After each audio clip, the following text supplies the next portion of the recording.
Hello दोस्तों, कैसे हैं आप सभी का स्वागत है एमएम मैथ स्टडी में।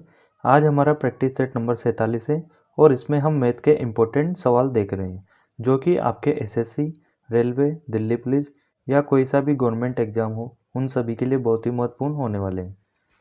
तो वीडियो को एंड तक देखना और इसके पहले वाले जो प्रैक्टिस सेट है आप उसको भी एक बार ज़रूर देखिए। तो चलिए वीडियो को शुरू करते हैं और हमारा सवाल नंबर 1 देखते हैं। पहला सवाल है अपने पास, दो संख्याओं के मध्य 2:3 अनुपात है। दोनों संख्याओं का गुणनफल हमें दिया गया है 54। तो हमसे पूछा गया है कि वो संख्याएं क्या होगी। तो ये हमें निकालना है। इसको हम कैसे सोल्व करेंगे कि दो संख्याएं दी गई है। मान लेते हैं ये संख्याएं क्या है, ए और बी है। ये कितनी है, 2x, इसको हम लिख सकते हैं और इसको 3x लिख सकते हैं और इनका गुणनफल दिया गया है 54। तो इनका गुणनफल जब हम करेंगे तो ये क्या आ जाएगा अपने पास में 6x² और बराबर इसको कर देंगे 54 के। यहाँ से x² का मान अपने पास क्या निकल के आ जाएगा, 6 से इसको काटेंगे तो 9 बार, तो x² का मान आ गया 9 और x का मान यहाँ से कितना आ गया अपने पास में 3 निकल के आ गया।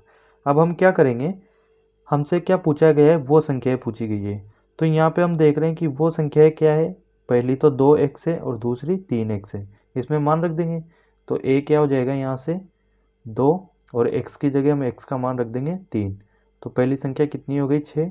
दूसरी संख्या क्या है b और ये क्या है 3x। 3x की जगह x का मान रखेंगे 3, तो दूसरी संख्या क्या हो गई 9। तो ये क्या आ गया अपने पास में, वो संख्या 6 और 9 ये दी गई है हमें ऑप्शन सी में। सी इसका सही जवाब हो जाएगा। अब अगला सवाल देखते हैं, सवाल नंबर 2। दूसरा सवाल है अपने पास, तीन संख्याओं के मध्य 2:3:4 का अनुपात है और इनके वर्गों का योग 1044 हो तो पहली संख्या क्या है, ये हमें निकालना है। अब तीन संख्याएं हैं अपने पास में, कौन कौन सी, ए, बी और सी। पहली क्या है 2x अनुपात, दूसरी 3x और चौथी है 4x। इनके वर्गों का योग दिया गया है तो इनका वर्ग क्या हो जाएगा, इस 2x का स्क्वायर और प्लस इस 3x का स्क्वायर और यहाँ से इस 4x का स्क्वायर हम कर देंगे। इसको बराबर कर देंगे किसके, 1044 के। जब इनको हम सोल्व करेंगे आगे तो ये क्या आ जाएगा अपने पास 4x² प्लस ये क्या आ जाएगा 9x² प्लस ये आ जाएगा अपने पास 16x² बराबर 1044। इनको ऐड कर देंगे, 9 और 4 13, 6 19 और ये कितना हो गया 29x² बराबर 1044। x² का मान क्या आ जाएगा, यहाँ से 29 को जब इससे काटेंगे तो ये कटेगा अपने पास 3 बार और 6 36 बार। तो अब हम देख रहे हैं यहाँ से अपने पास में क्या आ गया, x का मान आ गया कितना 6 अपने पास में आ गया। अब x का मान आ गया अपने पास और हमसे पूछा है पहली संख्या क्या है। तो पहली संख्या क्या थी, यहाँ से 2x, तो इसका मान क्या हो जाएगा 2 गुना x का मान है 6, तो ये आ गया अपने पास कितना 12। पहली संख्या क्या आ गई अपने पास 12, ऑप्शन ए इसका सही जवाब हो जाएगा। अब अगला सवाल देखते हैं। अगला सवाल है अपने पास, 50 लीटर मिश्रण में दूध व पानी का अनुपात 3:2 है। यदि इसमें 5 लीटर पानी और मिला दिया जाए तो अब दूध व पानी के मध्य अनुपात क्या होगा, ये हमें निकालना है। क्या है अपने पास में, एक तो दूध है यानी कि मिल्क है और वाटर है। इनका अनुपात कितना है, ये है 3x और ये है 2x। ये अनुपात में है अपने पास में। और ये जो 3x और 2x है इनका टोटल कितना हो रहा है अपने पास 5x और दूध और पानी मिला के ही तो ये कितना है टोटल 50 लीटर मिश्रण है। 50 लीटर, यहाँ से x का मान कितना आ जाएगा अपने पास 10 लीटर। ये 10 लीटर आ गया। तो अब अपने पास में क्या हो जाएगा, x बराबर 10 लीटर आ गया तो मिल्क कितना हो जाएगा, दूध ये हो जाएगा 30 लीटर और वाटर कितना हो जाएगा, पानी अपने पास में 20 लीटर। ये x का मान जो अपने पास आया था उसको हमने यहाँ पे रख दिया। अब बोला है उसने कि इसमें 5 लीटर पानी मिला दिया जाए, यानी कि 20 लीटर था, इसमें उसने 5 लीटर पानी और ऐड कर दिया। तो अब पूछ रहा है कि दूध और पानी का अनुपात क्या होगा। दूध तो कितना रहेगा 30 लीटर और अनुपात पानी कितना हो जाएगा, 20 तो ये था, 5 इसमें हमने ऐड किया तो 25 लीटर। इसका अनुपात निकालना है, 5 से इसको काटेंगे 6 बार और 5 से इसको काटेंगे तो 5 बार। तो दूध और पानी का अनुपात कितना आ गया, 6:5। ऑप्शन डी इसका सही जवाब हो जाएगा अपने पास में। अब अगला सवाल देखते हैं हम, सवाल नंबर 4। सवाल नंबर 4 है अपने पास, चीनी के भाव में 40% की कमी हो जाने से कोई गृहिणी कितने प्रतिशत की वृद्धि करे ताकि उसके खर्च पर कोई प्रभाव न पड़े। तो यह वाला सवाल कैसे करते हैं, चलिए देखते हैं। 40% की कमी हो रही है, 40% क्या होता है अपने पास, 40/100। इसको जब हम सोल्व करेंगे तो ये कितना आ जाएगा, 2/5। अब कमी हो रही है यानी कि 2 की कमी हो रही है किसमें, 5 में। तो ये क्या हो जाएगा, यहाँ पे हम देख रहे हैं 5 से 2 की कमी हो रही है यानी कि 3 हो जाएगा। 5 से 3 हो गई, ये क्या हुआ, उसका भाव कम हुआ है यानी कि उसका मूल्य कम हुआ है। अब जो अपने पास में खर्च है वो तो कांस्टेंट है, उसने बोला है कि खर्च पर कोई प्रभाव न पड़े, यानी कि खर्च वैसा ही रहे। तो इसकी खपत में क्या करनी पड़ेगी, मूल्य में कमी हुई इसके भाव में, तो हमें इसके खपत को बढ़ाना पड़ेगा। और वो क्या हो जाएगा, जो मूल्य है इसका जस्ट अपोजिट। जैसे ये 5 से 3 हुआ है तो ये क्या हो जाएगा, 3 से 5। अब हम निकालना है कितने की वृद्धि हुई है, यहाँ से हम देख रहे हैं कितने की, 2 की वृद्धि हुई है। किसके सापेक्ष में, इस 3 के सापेक्ष में, क्योंकि 3 से बढ़ के ही तो 5 हुआ है। 3 और गुणा कर देंगे इसको 100 से, तो ये क्या आ जाएगा अपने पास, 200/3। जब इसको हम सोल्व करेंगे तो ये आ गया अपने पास में 66 सही 2/3%। और ये हमें किस में दिया गया है, ऑप्शन सी में, तो सी इसका सही जवाब हो जाएगा। इसमें एक चीज़ ध्यान में रखना है आपको, क्या कि जो कोई वस्तु है उसका मूल्य और गुणा खपत जो होती है ये बराबर होती है किसके, खर्च के। यहाँ पे उसने बोल दिया था कि खर्च जो है कांस्टेंट है, तो मूल्य क्या हो जाएगा, यहाँ से हम देख रहे हैं मूल्य बराबर हो जाएगा 1 खपत, यानी कि मूल्य जो है खपत का इन्वर्सली प्रोपोर्शनल है, यानी कि उसका व्युत्क्रमानुपाती है। वही हमने यहाँ पे इसको किया था। अब अगला सवाल देखते हैं, सवाल नंबर 5। सवाल नंबर 5 है, किसी संख्या के 25% का 25% 25 है तो वह संख्या बताओ। किसी संख्या का, तो वो संख्या हम क्या मान लेते हैं, x, इसका 25%, ये लिख लिया हमने 25%, और इसका भी 25%। तो ये जो का दिया गया है इसका मतलब होता है गुणा, इसको यहाँ पे गुणा, और कितना 25%, ये कितना है अपने पास में 25 है। इसको सोल्व कर लेते हैं, 25 से 25 को काट देंगे और इससे 25 से काटेंगे इसको 4 बार, तो x का मान कितना आ जाएगा, यहाँ से 4 गुणा 100 कितना हो जाएगा, 400 अपने पास में आंसर आ जाएगा। वो संख्या क्या हो गई अपने पास, 400। तो ऑप्शन सी इसका सही जवाब हो जाएगा। अब अगला सवाल देखते हैं, सवाल नंबर 6। सवाल नंबर 6 है अपने पास, 6 संख्याओं का औसत दिया गया है 12। यदि प्रत्येक संख्या में से 2 घटा दिया जाए तो नया औसत क्या होगा। अब चलिए इसको देखते हैं। 6 संख्याओं का औसत है 12, यानी कि इस 6 का गुणा हम कर देते हैं 12 से, तो अपने पास इन संख्याओं का योग निकल के आ जाएगा टोटल कितना, 72। और उसने क्या बोला है, प्रत्येक संख्या में से 2 घटा दिए जाते हैं, यानी कि कितनी संख्याएं हैं, 6, प्रत्येक में से 2 घटा रहा है तो 6 संख्याओं से कितने घटाने पड़ेंगे हमको, 12। इस 12 को हम इसमें से माइनस कर देते हैं तो अपने पास क्या बचेगा यहाँ पे 60। अब 60 अपने पास में टोटल उनका योग आ गया।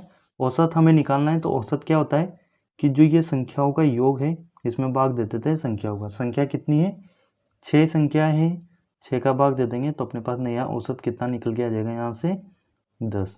और ये किस में है अपने पास, ऑप्शन ए में, तो ए इसका सही जवाब हो जाएगा। अब अगला सवाल देखते हैं, सवाल नंबर 7। सवाल नंबर 7 है, 1/3, 5/6, 2/9 और 4/27 का लघुत्तम समापवर्तक क्या होगा। हमें इनका एलसीएम निकालना है। तो भिन्न का एलसीएम कैसे निकालते हैं, संख्याएं क्या है अपने पास में, 1/3 और 5/6, 2/9 और अगली है 4/27। अब इनका एलसीएम जो निकालते हैं हम, ऊपर में जो इनके अंश में है एलसीएम निकालने की क्या करते हैं, ऊपर की जो संख्या होती है उनका तो एलसीएम निकालते हैं और नीचे जो संख्याएं होती है हर में उनका हम एचसीएफ निकालते हैं। एलसीएम हमें किस किस का निकालना है, 1, 5, 2 और 4 का। तो इनका एलसीएम कितना हो जाएगा अपने पास, 10 नहीं ले सकते हम, 15 भी नहीं, 20 क्या हो जाएगा, इनका एलसीएम हो जाएगा। इस 20 में 1 का, 5 का, 2 का और 4 का, सबका भाग जा रहा है। एचसीएफ क्या लेंगे, जो हर में संख्याएं दी गई है हमें, इन सभी संख्याओं में जो संख्या कॉमन हो सबसे छोटी। तो हम देख रहे हैं 3 यहाँ पे सब में कॉमन है, तो ये इनका एलसीएम आ जाएगा 20/3। ये अपने पास किस में है, ऑप्शन बी में, तो 20 का सही जवाब हो जाएगा। अब 8वां सवाल देखते हैं हम। सवाल नंबर 8 है अपने पास, बहुत अच्छा सवाल है, एग्जाम में कई बार पूछा गया है और आगे भी पूछ सकते हैं। तो देखते हैं इसको। राम और रतन किसी काम को 12 दिनों में करते हैं, रतन और सुधीर 8 दिनों में तथा सुधीर और राम 15 दिनों में इस काम को करते हैं, तो राम अकेला उस काम को कितने दिन में करेगा, ये हमें निकालना है। तो चलिए इसको कैसे सोल्व करेंगे कि पहले तो क्या दिया गया है, राम प्लस और कौन है इसके साथ में, रतन है, तो इसको हम RT लिख देते हैं। कितने दिनों में करेंगे इसको, 12 दिनों में। और कौन है, रतन, RT, और सुधीर है अपने पास, तो इसको S लिख देते हैं। ये कितने दिन में करेंगे इस काम को, 8 दिन में। अगला क्यों कौन है, सुधीर और राम, तो ये सुधीर और प्लस ये राम हो जाएगा अपने पास। ये कितने दिन में कर रहे हैं इसको, 15 दिन में। अब टोटल वर्क ले लेंगे हम, वो क्या होता है, इनका एलसीएम। तो वो कितना आ जाएगा अपने पास में, ये आ गया अपने पास 120। एलसीएम ले लिया हमने इन तीन संख्याओं का। अब इस 12 का डिवाइड करेंगे हम 120 में, तो इन दोनों की इफिशियंसी यहाँ से कितनी निकल के आ जाएगी, 10। अब इस 8 का डिवाइड करेंगे हम 120 में, तो ये अपने पास इनकी इफिशियंसी निकल के आ जाएगी कितनी, 15। इनकी इफिशियंसी आ जाएगी, इस 15 का भाग करेंगे इसमें तो 8 बार। अब हम देख रहे हैं यहाँ से कि अपने पास में सभी जो नाम है वो डबल है। जैसे राम जो है डबल बार है यहाँ पे, रतन भी 2 बार है और सुधीर भी 2 बार है। तो हम इसमें से क्या करते हैं, 2 को कॉमन ले लेते हैं और अब कितना बच जाएगा, एक एक बार बचेंगे। ये आ गया राम प्लस रतन और प्लस सुधीर। इनकी इफिशियंसी कितनी हो रही है टोटल जोड़ने पे, 10 और 15 25 और 8 कितने हो जाएंगे, 33। यहाँ से इनकी इफिशियंसी निकाल लेंगे, 2 का उधर भाग देंगे तो राम प्लस रतन और प्लस सुधीर, ये कितनी आ जाएगी, 33/2। अब हमें क्या निकालना है, राम उस काम को अकेला कितने दिन में करेगा। तो हमें राम की इफिशियंसी निकालनी है। अपने पास यहाँ पे तीनों की इफिशियंसी निकली हुई है, इनकी कार्य क्षमता अपने पास में है। तो राम की निकालने के लिए हम क्या करेंगे, इसमें से सुधीर और रतन की माइनस कर देंगे। यहाँ पे हम देख रहे हैं सुधीर और रतन की कार्य क्षमता है कितनी है, 15 है, तो इसको इसमें से माइनस कर देंगे, यानी कि ये रतन और सुधीर की। तो यहाँ पे कितनी बच जाएगी, राम की बचेगी, ये आ गया 33/2 और इसमें से माइनस कर देंगे 15। तो ये क्या आ जाएगा, एलसीएम लेके जब इसको करेंगे तो 3/2, ये अपने पास राम की कार्य क्षमता निकल के आ गई। अब हमें निकालना है कि राम उस काम को कितने दिन में करेगा। तो 120 टोटल काम है, इसमें भाग दे देते हैं हम राम की कार्य क्षमता का। तो ये आ गया 3/2 और इसको जब आगे सोल्व करेंगे तो ये क्या आ गया, 120/3 और ये 2 इधर चला जाएगा ऊपर। 3 से इसको काटेंगे 40 बार और 40 × 2 कितना हो जाएगा, 80 दिन। यानी कि 80 दिन में राम उस काम को अकेला कर सकता है। ये किस में है, ऑप्शन बी में, तो 20 का सही जवाब हो जाएगा। इस तरीके से आप इस सवाल को कर सकते हैं। अब अगला सवाल देखते हैं, सवाल नंबर 9। सवाल नंबर 9 है अपने पास, 2 आदमी और 3 लड़के मिलकर किसी कार्य को 10 दिनों में तथा 3 आदमी और 2 लड़के मिलकर उसी कार्य को 8 दिनों में पूरा करते हैं। 2 आदमी और 1 लड़का मिलकर उस कार्य को कितने दिनों में पूरा करेंगे। इस वाले सवाल को कैसे सोल्व करना है वो मैं आपको बताता हूँ। बिल्कुल आसान है, वर्क दोनों का बराबर है, यानी कि जो 2 आदमी और 3 लड़के जिस काम को करते हैं उसी काम को ये 3 आदमी और 2 लड़के मिलकर करते हैं। तो वर्क बराबर है, तो इनकी जो कार्य क्षमता है और इनका जो दिन है उनका गुणनफल हम बराबर कर सकते हैं। कैसे, शुरू में 2 आदमी और प्लस 3 लड़के इस काम को करते हैं कितने दिनों में? 10 दिनों में। इसको बराबर कर देंगे दूसरा वाला जो हमें डेटा दिया गया है, क्या है? 3 आदमी और प्लस 2 लड़के, ये कितने दिन में कर रहे हैं? 8 दिन में। यहाँ से 2 से काटेंगे 4 बार और 2 से इसको काट देंगे 5 बार। अब इस 5 का गुना इसमें करेंगे तो ये कितना आ गया? 10 आदमी बराबर प्लस 15 लड़के बराबर 12 आदमी और प्लस ये कितना हो गया? 8 लड़के।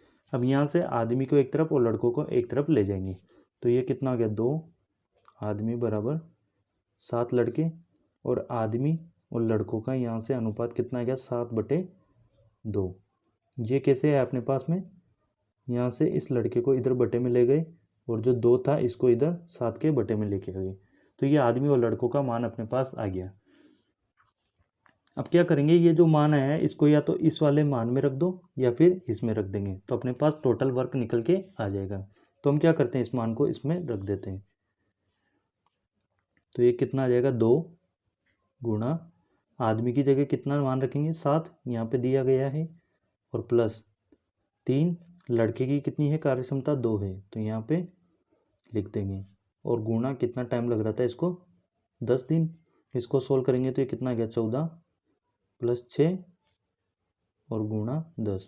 इसको जब सोल्व करेंगे तो ये 20 और 10 से गुणा होगा तो 200। 200 अपने पास ये क्या निकल के आया है? टोटल वर्क निकल के आ गया। अब हमसे क्या पूछा गया है कि 2 आदमी और 1 लड़का मिलकर उस कार्य को कितना दिन में करेंगे। तो 2 आदमी की एफिशिएंसी कितनी है? 7 है और प्लस 1 लड़का, लड़के की कितनी है? 2 है। टोटल कितना हो जाएगा? 14 प्लस 2 16। इनकी कार्य क्षमता आ गई। टोटल काम कितना है? 200 है। इसमें भाग कर देंगे हम 16 का। 4 से काटेंगे इसको 4 बार और 4 से कटेगा 50 बार। 50/4 आ रहा है अपने पास। इसको आगे और सोल्व करेंगे तो ये आ जाएगा 2 और 1/2, यानी कि 12 से ही 1/2 दिन में जो है ये 2 आदमी और 1 लड़का इस काम को कर देगा। तो ये किस में? अपने पास ऑप्शन ए में, तो ए इसका सही जवाब हो जाएगा। अब अपना आखिरी सवाल देखते हैं, सवाल नंबर 10। सवाल नंबर 10 है 300 रुपये को ऐसे 2 भागों में बांटिए कि एक भाग का आधा दूसरे भाग से 48 कम हो। अब अपने पास क्या है? 300 रुपये है, ये 300 रुपये हैं। 2 भागों में बांटना है तो एक भाग हम क्या कर देते हैं? उसको x में बांट देते हैं। दूसरा भाग क्या बचेगा? एक को x मिलाए तो दूसरा 300 माइनस x हो जाएगा। अब आगे क्या बोला गया है कि एक भाग का आधा, यानी कि पहला जैसे भाग x है तो इसका आधा दूसरे भाग से, दूसरा कितना है? 300 माइनस x, इससे कितना कम हो? 48 कम हो।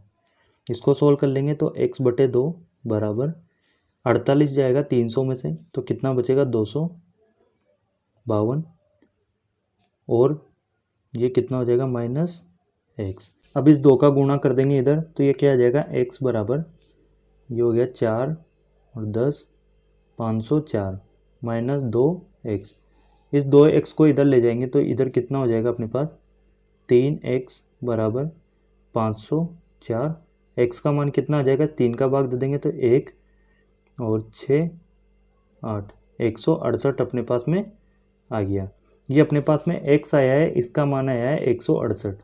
ये 168 है तो ये कितना हो जाएगा अपने पास में? 132। 168 में जाएगा तो दूसरा मान कितना आ जाएगा? 132। तो अपने पास में वो दोनों मान क्या आ गए? पहला और दूसरा 168 और 132। तो ऑप्शन सी इसका सही जवाब हो जाएगा। ये थे अपने 10 सवाल। वीडियो अगर अच्छी लगी हो तो वीडियो को लाइक करना और जो लोग चैनल पर नए हैं चैनल को सब्सक्राइब जरूर करिए। इसके पहले जितने भी मैंने प्रैक्टिस सेट डाले आप एक बार उनको भी ज़रूर देखिए, उनमें से भी बहुत सारे क्वेश्चन आपके एग्जाम में पूछे जाएंगे।